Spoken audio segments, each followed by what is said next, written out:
Hello students, welcome to Civil Winners. I am Varinder Pratap Singh और आज मैं आपके लिए लेके आया हूँ एक नई वीडियो जिसमें मैं आपको बताऊंगा जो इम्पोर्टेंट क्वेश्चंस आ रखे हैं जेई के एग्जाम्स में पहले भी और जिनके आने के बहुत ज़्यादा चांसेस हैं आगे पेपर्स में। तो चलिए स्टार्ट करते हैं विद द वीडियो। देखिए पहला क्वेश्चन वो क्या कह रहा है, if the volume of voids is equal to volume of solids in a soil mass. वो कह रहा है वॉल्यूम ऑफ वॉइड्स और वॉल्यूम ऑफ सॉलिड्स इक्वल है, इसने यहाँ पे बोल दिया। Then the values of porosity and void ratio, मतलब वो बोल रहा है मुझे पोरोसिटी निकालना है, मुझे वॉइड रेशियो निकालना है और पोरोसिटी निकालना है। देखिए अब सीधे सीधे बात है, सबसे पहली चीज जो उसने ये बोल दी, इसी के बेस पे ही ये क्वेश्चन जल्दी सॉल्व हो जाएगा। कैसे, वो देखो, वॉइड रेशियो किसके इक्वल होता है, ये तो आप समझते हैं। ई किसको सिग्निफाई करता है, वॉइड रेशियो को करता है सिग्निफाई। तो क्या volume of voids upon volume of solids होता है कि नहीं होता। And as it is given volume of voids is equal to volume of solid, तो ई की वैल्यू सीधे मुझे क्या मिल गई, 1 मिल गई। ठीक है। अब दूसरी बात, पोरोसिटी उसने क्या बोलता है, ई प्लस 1 प्लस ई। ये एक रिलेशन है, इसको रिमेंबर दिस, बहुत ही इंपॉर्टेंट रिलेशन है बिटवीन वॉइड रेशियो। मैं यहाँ पे लिख भी देता हूँ कि इसको किससे हम सिग्निफाई करते हैं, ई से सिग्निफाई करते हैं, एंड पोरोसिटी। ठीक है। अब eta is equal to e upon 1 plus e, तो इसके हिसाब से मैंने ई की वैल्यू अभी 1 निकाली है, सो मैं यहाँ पे पुट कर दूंगा वो value 1 plus 1 plus 1, so that comes out to be 0.5, so porosity is equal to 0.5। अब एक चीज का ध्यान रखिएगा, क्वेश्चन में वो क्या बोल रहा है, then the values of porosity and void ratio is void ratio respectively, मतलब वो पहले पूछ रहा है पोरोसिटी की, फिर वो पूछ रहा है वॉइड रेशियो की। इस चीज को हमने ध्यान में रखना है, तो सीधे सीधे आंसर क्या बन जाएगा, 0.5 एंड 1। तो answer, the option that comes out to be is answer is C। ठीक है, ये तो होगा पहला क्वेश्चन। इसी को मैं इसी वजह से कह रहा हूं कि आप ऑप्शन रिस्पेक्टिवली और जरूर देखना है, नहीं तो ऑप्शन डी भी बच्चे टिक करके आ सकते हैं। इस चीज को कंफ्यूज, इसी वजह से क्वेश्चन को ध्यान से पढ़ना है। अगला क्वेश्चन क्या कह रहा है वो, if the degree of saturation of a partially saturated soil. देखिए वो कह रहा है कि सॉइल जो है ना वो कैसे है, पार्शियली सैचुरेटेड है। जब मैं पार्शियली सैचुरेटेड कह देता हूं किस चीज को, इसका मतलब है कि उसके जो भी वॉइड्स हैं वो वॉइड्स पूरे तरीके से, जो अगर मैंने कह लीजिए, मैंने कह दिया 100 वॉइड्स हैं, वो 100 वॉइड्स हैं, उसमें से कुछ में वॉइड्स में क्या होता है, एयर होती है प्लस वाटर होता है। अगर मैं पार्शियली सैचुरेटेड कहता हूं, इसका मतलब है कुछ वॉइड्स में एयर प्रेजेंट है और कुछ वॉइड्स में वाटर प्रेजेंट है। ठीक है। अब वो कह रहा है the degree of saturation of the partially saturated soil is 60%। देखिए ये क्वेश्चन तो वैसे सीधे के सीधे क्वेश्चन ये हो सकता है solve, relation between air content and saturated soil and the degree of saturation क्या होता है, ये होता है AC is equal to 1 minus 0.6, 0.4 आ गया। तो मतलब मुझे सीधे सीधे अगर मैं इसको परसेंटेज में चेंज करूं तो क्या बन गया, 40% आ गया इसका आंसर। ठीक है। एयर कंटेंट मतलब इसका ऑप्शन आंसर क्या बन गया, आंसर इज ए। ठीक है। बट इस चीज को हम एक और तरीके से समझे, देखो अगर आपको ये फॉर्मूला नहीं भी याद तो भी आप ये क्वेश्चन निकाल सकते हो। कैसे, 100 वॉइड्स मैंने एग्जांपल ले लिया, उसमें एयर है या वाटर है, क्योंकि पार्शियली सैचुरेटेड बोला है। वो कह रहा है the degree of saturation of the saturated soil is partially saturated soil is 60%। It means partially saturated soil में डिग्री ऑफ सैचुरेशन कितना है, 60%। तो मैं कह सकता हूं उसमें वॉइड्स जो हैं 60 वॉइड्स में क्या प्रेजेंट है, वाटर प्रेजेंट है। तो बचा क्या, एयर बचा कि नहीं बचा, एयर बचा तो, और यहाँ पे 100 है, तो कितना हो जाएगा, air content is equal to 100 minus 60, so air is equal to 40 voids तो आ गए। तो इसी को मैं क्या कह सकता हूँ, 100 में से 40 में क्या प्रेजेंट है, एयर है। तो एयर कंटेंट सीधे सीधे 40% आंसर यहाँ से भी बन जाता है, अगर हमें ये आंसर नहीं भी, मेरे को हमें इनका रिलेशन ना भी पता हो between air content and degree of saturation. ठीक है, आगे चलते हैं। नेक्स्ट क्वेश्चन जो है दैट वो क्या कह रहा है, क्वेश्चन क्या कह रहा है, the which of the following method is most accurate for the determination of the water content of soil? देखिए वैसे तो ये सारे के सारे all four are used, किसके लिए are used for determining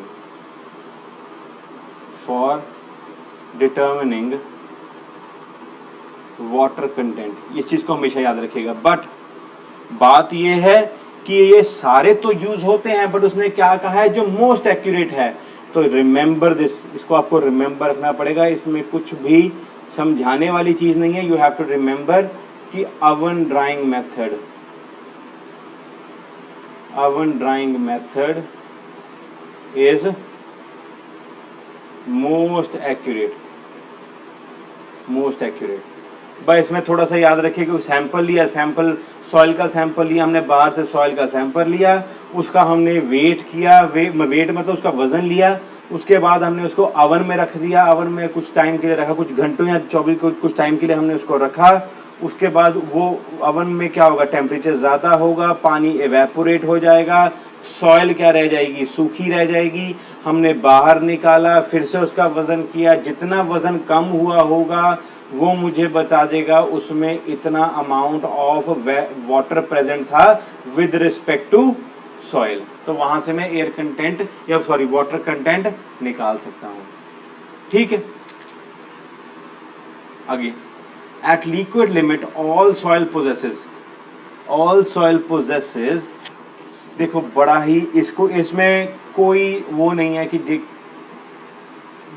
different होगा कि क्या होगा।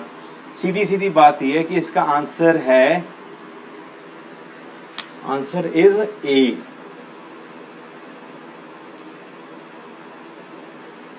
ऐसा क्यों? क्योंकि देखिए आप देखिए, जब लिक्विड लिमिट का मतलब क्या होता है, लिक्विड लिमिट का मतलब क्या हुआ कि वो वाटर कंटेंट जहां पे थोड़ा सा भी मैंने और आगे लेके गया वाटर कंटेंट सॉइल में, तो सॉइल will start behaving कैसे, as liquid, क्योंकि वो क्या हो जाएगी, एक तरह से बह जाएगी। इसी वजह से अगर बह जाएगी सॉइल तो इसका क्या मतलब है, उसकी शीयर स्ट्रेंथ बहुत कम है। और ये लिक्विड लिमिट हर एक सॉइल के लिए सेम रहता है। इसी वजह से क्या लिखो, at liquid limit all soil possesses, चाहे वो कोई भी सॉइल हो, चाहे वो सिल्टी सॉइल हो, चाहे वो सैंडी सॉइल हो, चाहे वो एनी काइंड ऑफ सॉइल, जब वो लिक्विड लिमिट पे पहुंच गया तो उसकी शीयर स्ट्रेंथ होगी बट बहुत कम होगी। इसी वजह से the answer is A, that every soil has at liquid limit same shear strength of small magnitude, बहुत कम शीयर स्ट्रेंथ होती है। आगे चलते हैं, तो आगे क्या कह रहा है, the difference between the maximum, बड़ा अच्छा क्वेश्चन है, आते ऐसे question. The difference between maximum void ratio and minimum void ratio, maximum void ratio and minimum void ratio कितना है? Of a sand soil is 0.3। If the relative density, वो कह रहा है इफ द रिलेटिव डेंसिटी, इसको चलो मैं बताता हूं मैं रिलेटिव डेंसिटी के बारे में। रिलेटिव डेंसिटी क्या है, डी आर से सिग्निफाई करते हैं। अगर relative density of this sample वो कितनी है, 66.6% है, मीन्स मैं कह सकता हूं 0.67 है यार, ठीक है ना, 667 लिख लो, 66 लिख लो, कोई बहुत बड़ा फर्क नहीं पड़ने वाला। एट अ वॉइड रेशियो, उसने साथ ही एक चीज बता दी है कि वॉइड रेशियो जब 0.4 होता है उस टाइम पे रिलेटिव डेंसिटी कितनी होती है, 0.66 या 0.67 होती है। ठीक है, वो पूछ क्या रहा है, उसने एक ये भी चीज गिवन है, वो पूछ रहा है कि then the void ratio of this sample at its loosest state will be, मतलब वो पूछ रहा है लूजेस्ट स्टेट का क्या मतलब हुआ, उसने दूसरे तरीके घुमा के पूछ लिए, लूजेस्ट स्टेट का क्या मतलब हुआ, कि वॉइड रेशियो मिनिमम है, समझ रहे हो? वॉइड रेशियो कौन सी है? वॉइड रेशियो मैक्सिमम है मेरी, माय बैड। यहाँ पे क्या आएगा? वॉइड रेशियो क्या सी है? मैक्सिमम है। ऐसा क्यों है वो भी समझो अभी। वॉइड रेशियो मैक्सिमम वो पूछ रहा है, क्यों? देखो वॉइड रेशियो क्या होता है? Volume of void with respect to volume of solids, मतलब with respect to volume of solids कितने उसके अंदर क्या है? वॉइड्स हैं। जितने ज़्यादा वॉइड्स होंगे उतना ज़्यादा वो क्या होगी? लूज स्टेट में होगी, और जितने ज़्यादा कम वॉइड्स होंगे उतना में क्या होगा? वो डेंस स्टेट में। तो इसी वजह से जब वो लूजेस्ट स्टेट बोलता है तो इट मीन्स वो कहना चाहता है मुझे क्या ढूंढ के दो? ई मैक्स ढूंढ के दो। तो अब रिलेटिव डेंसिटी का एक फॉर्मूला होता है, वो सुनिए। ई मैक्स माइनस ई मिनिमम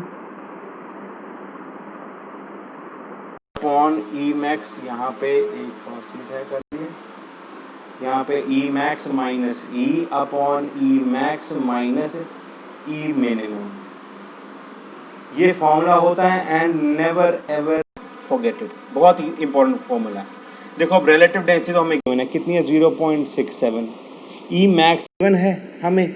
नहीं सर, वो तो हमें गिवन नहीं है। तो यहाँ से मैं सीधे ई मैक्स लिखता हूँ। ई गिवन है, बिल्कुल गिवन है। ई 0.4 गिवन है। कोई भी ई वैल्यू गिवन होगी, ना वो मिनिमम होगी ना वो मैक्सिमम होगी, तो वो कौन सी होगी? ई ही तो होगी। तो इसी वजह से हम ई की जगह वो वैल्यू डाल देंगे। ई मैक्स माइनस ई मिनिमम की मुझे वैल्यू पहले ही गिवन है कि उनका डिफरेंस क्या है, तो मैं यहाँ पे सीधे ये लिख सकता हूँ। यहाँ से मैं ई मैक्स की वैल्यू निकाल सकता हूँ जो आती है 0.6 and the answer is B. बहुत ही इम्पॉर्टेंट क्वेश्चन बनता है ये, पहले भी क्वेश्चन आ रखा है ये, वैसे सिविल सर्विसेज में 98 में आ रखा है ये क्वेश्चन, बट आगे भी और पहले भी ऐसे क्वेश्चन देखे गए हैं और आगे भी ये बहुत देखे जा सकते हैं ऐसे क्वेश्चन। देखिए अगला क्वेश्चन क्या है?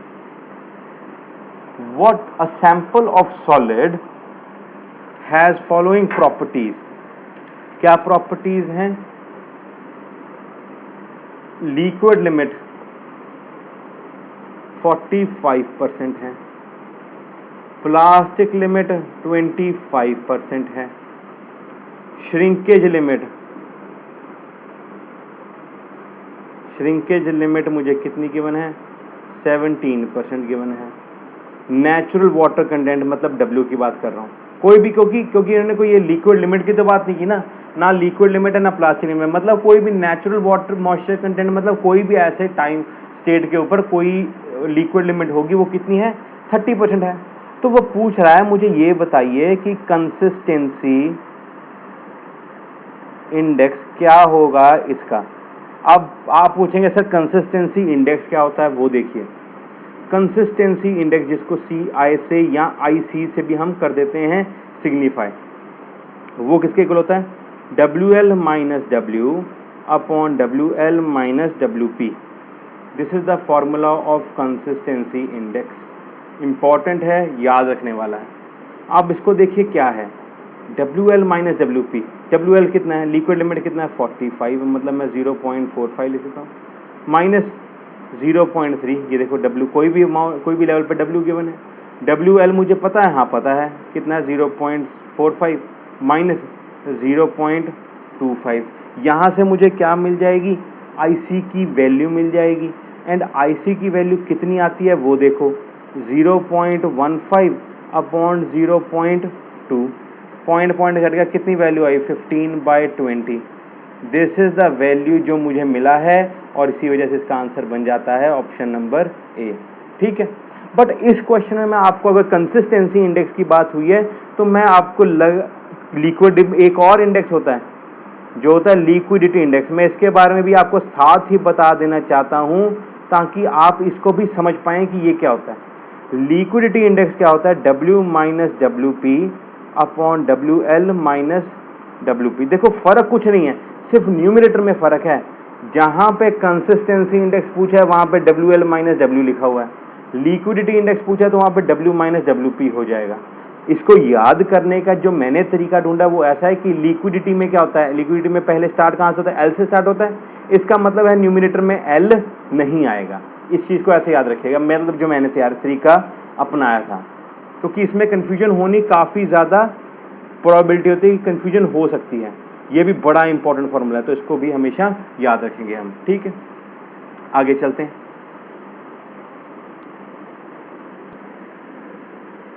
देखो आगे क्या कह रहा है वो। नेक्स्ट क्वेश्चन है वो, according to IS classification the range of silt size particles.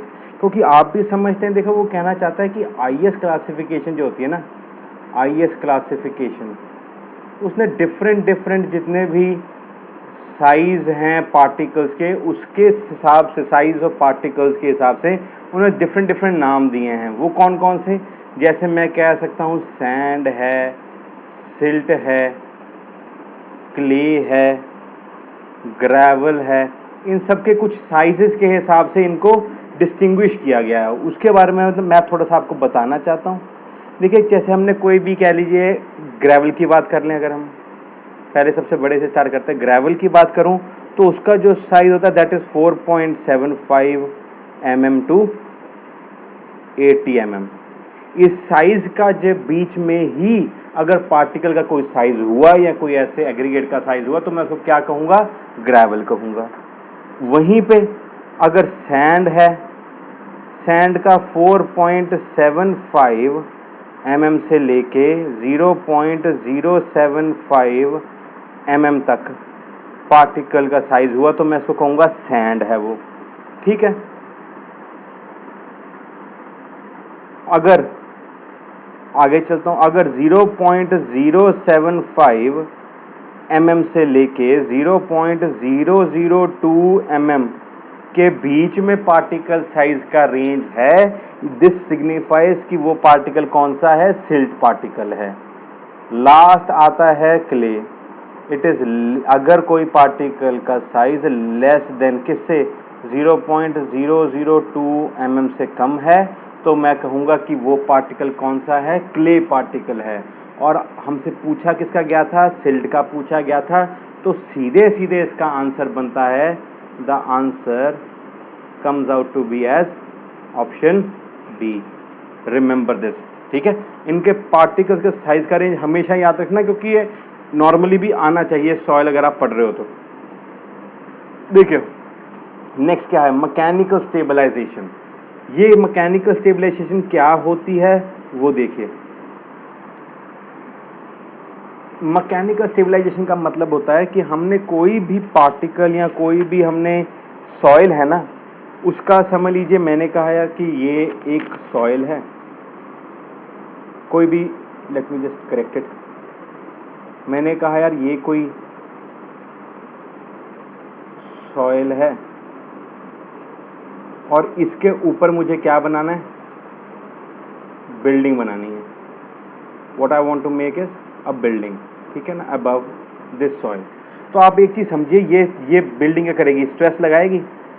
अगर इसकी बेयरिंग कैपेसिटी कम हुई सॉइल की तो मैं क्या करूँगा, अगर इसकी बियरिंग कैपेसिटी, ध्यान सुनिए मैं क्या कह रहा हूँ, बियरिंग कैपेसिटी सॉइल की कम हुई तो मैं क्या करूँगा, साइट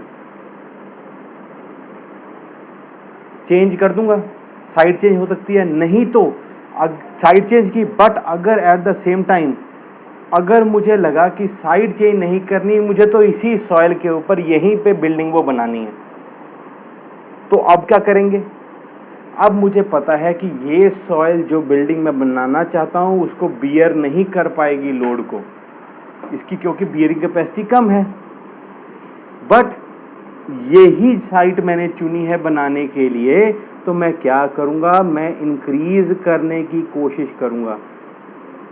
ट्राई, यहाँ पे ऐसा लिख लीजिए, ट्राई टू इंक्रीज क्या, the bearing capacity of soil. अब इसको इंक्रीज कैसे करेंगे बियरिंग कैपेसिटी को, वो देखिए। हम काफ़ी डिफरेंट करते हैं काम, जैसे मैंने फिजिकल, अगर मैं फिजिकल मेथड्स की बात करूं तो उसमें क्या आ जाता है, कॉम्पैक्शन आ जाता है, कंसोलिडेशन आ जाता है, ठीक है, और एक क्या आ जाता है, अभी समझाऊंगा, that is well grading, well grading या वेल ग्रेडेड या प्रॉपर ग्रेडिंग, प्रॉपर ग्रेडिंग हम प्रोवाइड करते हैं तब। देखो क्या होता है कॉम्पैक्शन, तो आप समझते हैं, मैंने कोई भी अमाउंट ऑफ वेट किसी तरीके से उसको ऊपर से पुश किया तो क्या होगा, वो पार्टिकल्स के बीच में जो वॉइड्स हैं वो कम होंगे। कैसे कम होंगे, क्योंकि उन वॉइड्स के अंदर जो एयर है वो निकलेगी बाहर, वॉइड्स अपने और पास आएंगे तो सॉइल डेंस होगी तो उसकी बेयरिंग कैपेसिटी अपने आप इंक्रीज हो जाएगी। तो मैं कह सकता हूँ कॉम्पैक्शन से क्या हो जाता है, बेयरिंग कैपेसिटी इंक्रीज कर जाती है। ठीक है। कंसोलिडेशन क्या होता है कि यार अब मैंने क्या किया, कॉम्पैक्शन से मैंने एयर तो निकाल दी वॉइड्स में से, बट वॉइड्स में कुछ पानी भी तो प्रेजेंट होगा। अगर मैं पानी को भी निकाल दूं तो वॉइड्स बिल्कुल और पास आ जाएंगे, उनकी इफेक्टिव स्ट्रेस और ज़्यादा क्या बढ़ जाएगा, तो उनकी स्ट्रेंथ भी बढ़ जाएगी। तो इसी वजह से कंसोलिडेशन में क्या होता है, बियरिंग कैपेसिटी इसमें भी इंक्रीज करती है by removing the water out of it. Proper grading का क्या मतलब होता है वो देखिए, मैंने कहा है ये पार्टिकल है, एक उससे थोड़ा छोटा पार्टिकल है, उससे थोड़ा छोटा पार्टिकल है, छोटा पार्टिकल है, उससे थोड़ा छोटा पार्टिकल, उससे थोड़ा छोटा पार्टिकल। इससे मुझे क्या पता चल रहा है कि कोई भी सॉइल सैंपल है उसमें सारे के सारे पार्टिकल के साइज प्रेजेंट हैं। मतलब अगर ये पार्टिकल है जो सबसे पहला पार्टिकल है, इस पार्टिकल्स के साथ जो जुड़े होंगे पार्टिकल्स, ये बड़ा पार्टिकल है तो इसके वॉइड्स भी बड़े होंगे। उन वॉइड्स को फिल करने के लिए क्या करेंगे, ये वाले पार्टिकल्स फिल कर देंगे। और अब जो सेकंड वाले हैं इनके वॉइड्स को फिल करने के लिए कौन आएगा, थर्ड पार्टिकल आ जाएगा, थर्ड वालों को फोर्थ वाला आ जाएगा। तो ऐसे मतलब हर एक छोटे से छोटा पार्टिकल क्या करेगा, धीरे धीरे सारे वॉइड्स को भरता जाएगा। इसी वजह से प्रॉपर ग्रेडिंग बहुत ज़रूरी होती है, किसके लिए, बियरिंग कैपेसिटी को बढ़ाने के लिए। इसीलिए मैकेनिकल स्टेबलाइजेशन का मतलब यही होता है कि मैकेनिकली हम क्या कर रहे हैं, सॉइल को स्टेबलाइज कर रहे हैं।